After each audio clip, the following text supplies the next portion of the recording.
ایک بات جو آزمائش میں تکلیف میں بڑی سمجھنے کے لائق ہے اور اس کے لیے بھی بہت ساری راہیں انسان کی کھلتی ہیں، اس کو بھی اچھے طریقے سے سمجھ لیں۔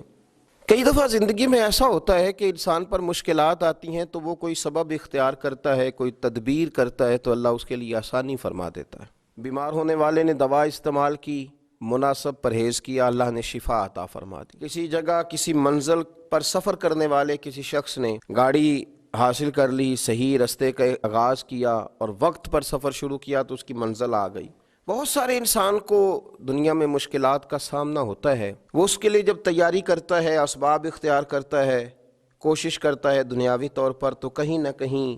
اس کے لیے راستہ بن جاتا ہے، وہ نکل جاتا ہے۔ لیکن کبھی کبھی زندگی میں ایسا بھی ہوتا ہے کہ چاروں جانب اندھیرا نظر آنا شروع ہو جاتا ہے، یوں محسوس ہوتا ہے کہ نکلنے کے راستے سارے مسدود ہوتے چلے جا رہے ہیں، یوں لگتا ہے کہ مشرق سے لے کر مغرب اور شمال سے لے کر جنوب تک شاید کوئی راستہ ایسا ہے ہی نہیں جو اس مشکل سے نکال سکے۔ بڑے بڑے ذی شعور، عقل و فہم والے اور علم و فن والے لوگ سر پکڑ کے بیٹھ جاتے ہیں، اور جب وہ پوری طرح سے تھک جائیں اور جب لوگوں کے علوم، فنون، گفتگو، لب و لہجہ، عقل، دانش، ٹیکنالوجی، سائنس، طاقتیں، قوتیں، اسلحہ، ہر چیز جواب دے جائے تو کیا مسلمان بھی خاموش ہو جائے؟ جب سب علم و فضل والے ہتھیار پھینک دیں اس وقت پھر کیا راستہ اختیار کیا جائے کہ راستہ بن جائے، آسانی ہو جائے،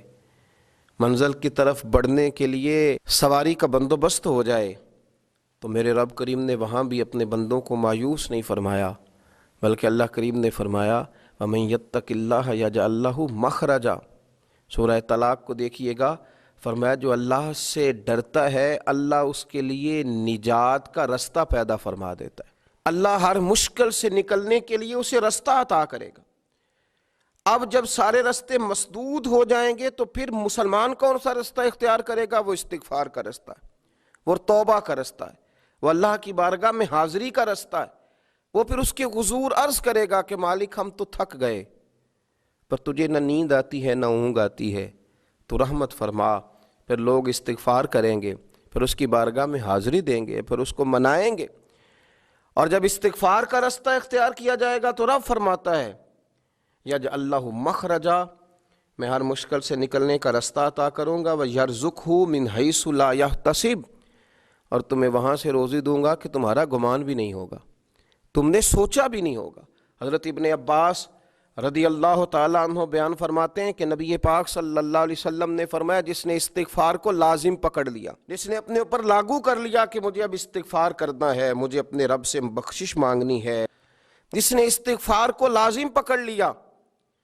جو اب سارے راستے چھوڑ کے استغفار کے راستے پہ چل پڑا، تو مسند امام احمد بن حنبل میں یہ حدیث موجود ہے، فرمایا جس نے استغفار کا راستہ اختیار کیا اللہ تبارک و تعالی اس کو 3 نعمتیں عطا فرمائے گا۔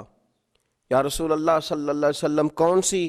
تو حضور نے فرمایا اللہ ہر فکر سے کشادگی پیدا کر دے گا، اس کی جو بہت ساری فکریں ہوں گی، سوچیں ہوں گی، ان سوچوں کو کھول دے گا، اس کے لیے آسانیاں پیدا کر دے گا۔ اس کا یہ معنی بھی کریں کہ اللہ ایسے راستے بنائے گا، ایسے راستے اسے سجھائے گا، اس کے ذہن میں ایسی چیزیں لائے گا جس سے اس مشکل سے نکلنے کے لیے اس کے لیے راستہ بن جائے گا۔ اور پھر نبی پاک صلی اللہ تعالیٰ علیہ وآلہ وسلم نے ارشاد فرمایا کہ اللہ تعالیٰ اس کے لیے ہر تنگی سے نکلنے کی راہ پیدا کر دے گا۔ ایک تو اس کے فکر کو کشادگی دے گا، اس کی سوچ کو کھول دے گا، ایک ہر تنگی سے نکلنے کے لیے راستہ بنائے گا۔ جب گھٹن ہو چکی ہوگی، اندھیرا چھا چکا ہوگا،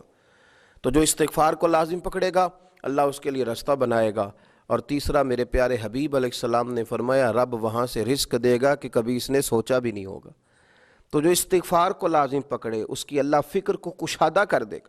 اللہ تنگی سے نکلنے کا راستہ بنا دے گا، تو اللہ تبارک و تعالیٰ اس کے لیے وہاں سے رزق کا بندوبست کرے گا جہاں سے اس نے کبھی سوچا بھی نہیں ہوگا، واپس لوٹا جائے، استغفار کا راستہ اختیار کیا جائے۔ میں گزارش کروں گا امت مسلمہ سے کہ صبح کی نماز کے بعد بھی کثرت استغفار ہو، رات کو بھی کثرت سے استغفار ہو، اپنے رب سے معافی چاہی جائے۔ جب بندہ استغفار کرتا ہے تو مالک پھر رحمت کی برکھا برساتا ہے، پھر وہ کرم کے بادل برساتا ہے، پھر وہ آسانی کرتا ہے۔ امید ہے کہ جب ہم جیسے گناہگار ندامت کے آنسو بہائیں گے تو عرش کا مالک رحمتوں کے دروازے کھول دے گا۔ اللہ سمجھنے کی توفیق عطا فرمائے۔